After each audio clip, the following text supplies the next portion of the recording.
Hello, I'm Father Anthony Cekada. Welcome to broadcast number 11 for the Philothea Press bestseller, Work of Human Hands, a Theological Critique of the Mass of Paul VI, by the Reverend Anthony Cekada. To order Work of Human Hands, visit www.sggresources.org.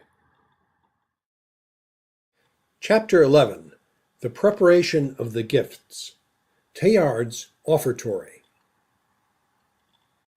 By this point in our examination of the Mass of Paul VI, we're starting to catch on to the Reformers' little tricks. One was bait and switch. You invent something new, but then claim you were just restoring an ancient Christian liturgical practice. We've seen how that works out. Another was relabeling. You change the name for some part of the Mass, and then you make an undesirable theological concept disappear. In this next section of the new Mass, the preparation of the gifts, the revisers used both tricks. Ecumenical rebranding. The second part of the Old Mass is called the Mass of the Faithful. This was so because in ancient times only members of the church could be present during it. In some places the deacon even chanted a ritual formula of expulsion. If anyone is a heretic, let him leave. If anyone is a Jew, let him leave. If anyone is a pagan, let him leave. If anyone is an Arian, let him leave. It's like the greeting in the new Mass, but only in reverse. Not very ecumenical, those early Christians, were they?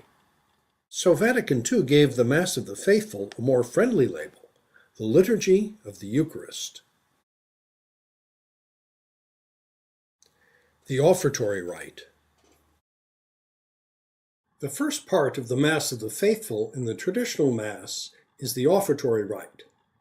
Its prayers express three ideas. The sacrifice is prepared, is directed to a particular purpose, and is begun. Regarding the last point, beginning the sacrifice, the traditional rite uses sacrificial language that anticipates the actual consecration of the bread and wine. So, the prayers refer to the host as the immaculate victim, and the wine as the chalice of salvation, even though neither has yet been consecrated. The language looks in expectation to the effects that will flow from offering the divine victim. Protestant objections. This language drove Luther and other Protestants crazy, because among other things it meant that the Mass was a sacrifice of propitiation, offered to make satisfaction for sin. Luther called the Catholic offertory an abomination, on account of which nearly everything sounds and reeks of oblation. He also objected to the prayers, said one Lutheran liturgist, because they anticipated the consecration and the miracle of the Mass, and invoked the divine blessing in view of the Eucharistic sacrifice to be offered. So in their own Reformed rites, the Protestants replaced the offertory with a simple direction to prepare the bread and wine. Why abolish the offertory? The modernist wing of the 20th century liturgical movement likewise sought to do away with the traditional offertory prayers. Joseph Jungmann had proposed this in a secret meeting in Germany in 1948. Why? The adepts of the liturgical movement, like Luther, complained that the prayers anticipated the sacrifice. 20 years later, Concilium would repeat this same justification for abolishing the old prayers, claiming that they, quote, did not represent the genuine meaning of the offertory rites. But when Concilium attempted to find prayers to replace the old ones, as Father Carlo Braga admitted, they could not find even one offertory prayer in all the various Western rites that did not refer to the concept of sacrificial oblation. As a result, he admitted, it was necessary to create new formulas from scratch. Another triumph for restoring ancient tradition. But if the arguments from liturgical history were so flimsy, what could be the real reason for abolishing these venerable Catholic offertory prayers? Concilium's Father Luca Brandolini provided an answer in a 1969 article. Quote, they also compromised ecumenical dialogue on the Eucharist. The lay offertory procession. Before Vatican II, the lay offertory procession was one of the favorite proposals of the liturgical movement. By 1947, more advanced parishes in Europe and America, as these photos show, had introduced the practice. But a whiff of unorthodoxy surrounded it. In Mediator Dei, Pius XII briefly noted that offertory processions had been introduced in many places. But he immediately went on for 5 paragraphs, denouncing a, quote, dangerous error, unquote, about the way the faithful can be said to offer the Mass. The implication here was that many advocates of the lay offertory procession were promoting just this dangerous error. After Vatican II, the lay offertory procession was introduced everywhere as another restoration of an ancient practice. But the historical evidence for it was sparse. Concilium's internal working documents even acknowledged this, adding somewhat pathetically that the practice, quote, nevertheless, should not be held in contempt. Not exactly a ringing endorsement.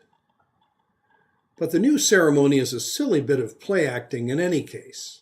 In ancient times, when a layman publicly presented the bread and wine used at Mass, he had provided these things himself. At the new Mass, however, the usual method is to have the church's sacristan place hosts and wine on a table in the back of the church. A group of laymen, who have never laid eyes on the hosts and wine before walking into the church that morning, then present their gifts to the celebrant during the procession. The procedure, Concilium's Father Rouget ruefully admitted, in reality consists only in making hosts pass from one receptacle to another. Another production from the men who claim to restore authentic liturgy according to the principle of truth. More deregulation. This procession is accompanied by a presentation song, which replaced the old offertory chant. Here we find yet another example of liturgical deregulation in the new rite. Practically speaking, the choice of text and music for the presentation song is left up to the parish liturgy planners.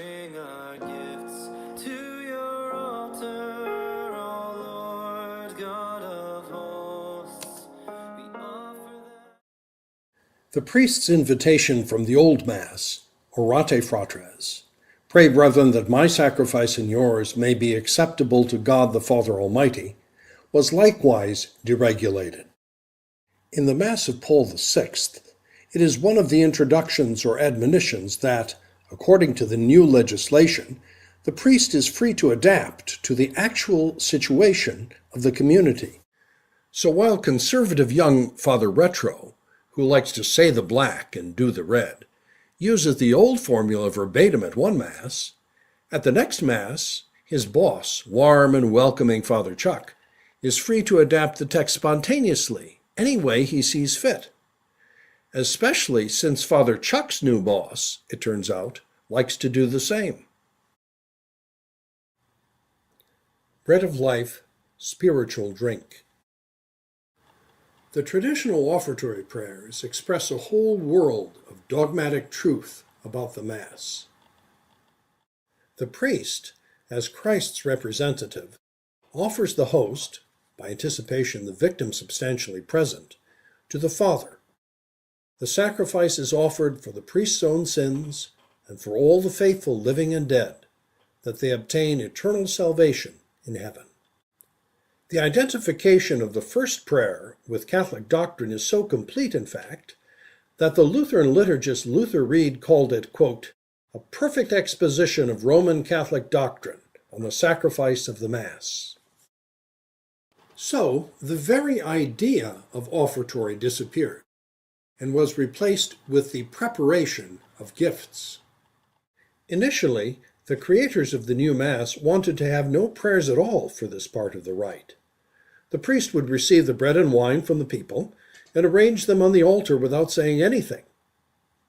They feared, however, that some priests might do this a little too quickly. So some new prayers were created to act as sort of a ritual speed bump. Thus the prayer for presenting the bread reads, Blessed are you, Lord God of all creation, for through your goodness we have received the bread we offer you, fruit of the earth and work of human hands. It will become for us the bread of life. All the old sacrificial language, of course, is gone. What do we get in these new prayers? First, the base text for the prayer is not Catholic, but Jewish. It's a table blessing recited at the Seder meal that Jews eat on Passover. Blessed are you, O eternal our God, King of the universe, creator of the fruits of the earth. Blessed are you, O eternal our God, King of the universe, creator of the fruit of the vine. Second, the prayers contain indeterminate expressions about what the bread and wine will become. This was one of the criticisms that the Ottaviani intervention leveled against the new Mass in 1969. Concilium's original drafts for the preparation prayers spoke about the bread and wine becoming the body and blood of Christ. This language was struck and replaced with the vague expressions bread of life and spiritual drink. No problems for ecumenism there. Third, the prayer refers to the bread and wine as the work of human hands. This expression was inserted into the text at the behest of Paul VI himself, who thought that the prayer should express the concept of man's work consecrated to the Lord. This idea, it turns out, originated in the writings of the Jesuit Pierre Teilhard de Chardin. Teilhard was a modernist, an evolutionist, and a pseudo-mystic. He had been silenced by the Holy Office in 1925 and forbidden to publish anything on religious matters. The source is Teilhard's 1918 essay, Mass on the World. To imply, as the new prayers do, that the work of human hands, like the bread and wine, is somehow consecrated at Mass, is another example of the modernist trick of substitution and devaluation. It destroys the reality of the consecration, it degrades the real presence, and it renders meaningless the Church's teaching on the matter required for confecting the sacrament. It is also, at least implicitly, heretical. Far from encountering a perfect exposition of Roman Catholic doctrine, therefore, the priest who recites this prayer every morning will find instead the smiling ghost of Teilhard de Chardin staring approvingly back at him.